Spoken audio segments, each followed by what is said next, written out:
The Curse of the Werewolf. Chapter 1. Once upon a time, in a quiet, secluded village nestled in the hills, a mysterious legend haunted the villagers for generations. It was a story about a terrifying creature, half man, half wolf, that roamed the woods under the cover of night. This creature, known as the werewolf, was feared by all. It was said that whoever was cursed to become it would lose their humanity when the full moon rose, transforming into a savage beast. In this village, there was a young man named Lucas. Strong, brave, and kind-hearted, Lucas was admired by his family and friends. But he had always felt a strange connection to the forest that lay beyond the village. Despite the villagers' warnings to stay away, Lucas often ventured into the woods, drawn to its mysteries. The older folk spoke of the werewolf living deep in those very woods, and they claimed that anyone who dared to wander too far would never return. One evening, as the sun dipped beneath the horizon, Lucas decided to explore the forest in search of an ancient oak tree his grandmother had once told him about. This tree, she said, held the secrets of the forest. As Lucas ventured deeper into the woods, the air grew still.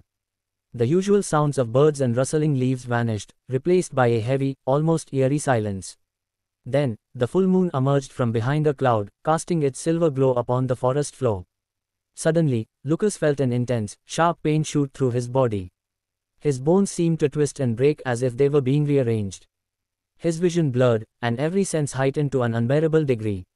He could hear the distant rustling of leaves, the rapid beating of his own heart, and, most terrifying of all, an animalistic growl that escaped from deep within him. He fell to his knees, gripping his head in agony as the transformation began. His fingers curled into sharp claws, and fur began to sprout across his skin. His face twisted painfully, elongating into a snarling snout. The pain was unbearable, and yet Lucas fought to hold on to his humanity. But the curse was stronger than his will. With one last desperate cry, he collapsed, losing consciousness as the beast inside him took over.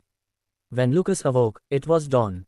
He was lying in the forest, his clothes torn, his body scratched and bruised. The transformation had passed, but he felt different. Changed. The wolf within him had receded, but Lucas knew the moon would rise again, and so would the beast. He tried to push the memories of his transformation aside, but the knowledge that it would return haunted him. For days, Lucas stayed away from the village, hiding in the forest. Ashamed of the monster he had become, he didn't want to face the people he cared about. But as the next full moon approached, Lucas made a decision. He could no longer live in hiding. He would return to the village, confront the curse, and, if he could, find a way to control it. On the night of the full moon, Lucas stood at the edge of the village, staring into the forest where the wolf had once taken control of him. The villagers were on edge, barricading their homes and gathering in the town square, fearing the worst. But Lucas knew he had to face them. With trembling hands, he walked into the square, his heart pounding in his chest.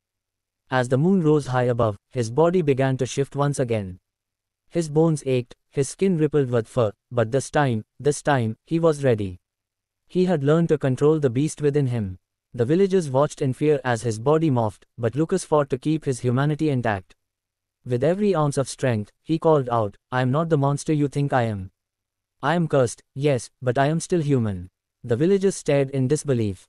They had heard the stories, but now, standing before them was the very creature they had feared. Yet, as Lucas' words sunk in, they saw something in his eyes. It was the same human soul they had always known.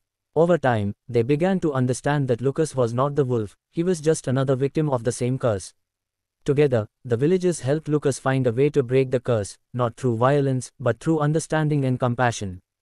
And so, the next full moon, when it rose high and bright, Lucas no longer lost control. He had conquered the beast within him, and he lived on as a man, a hero, someone who had learned that even in the darkest of moments, there is always a path to redemption.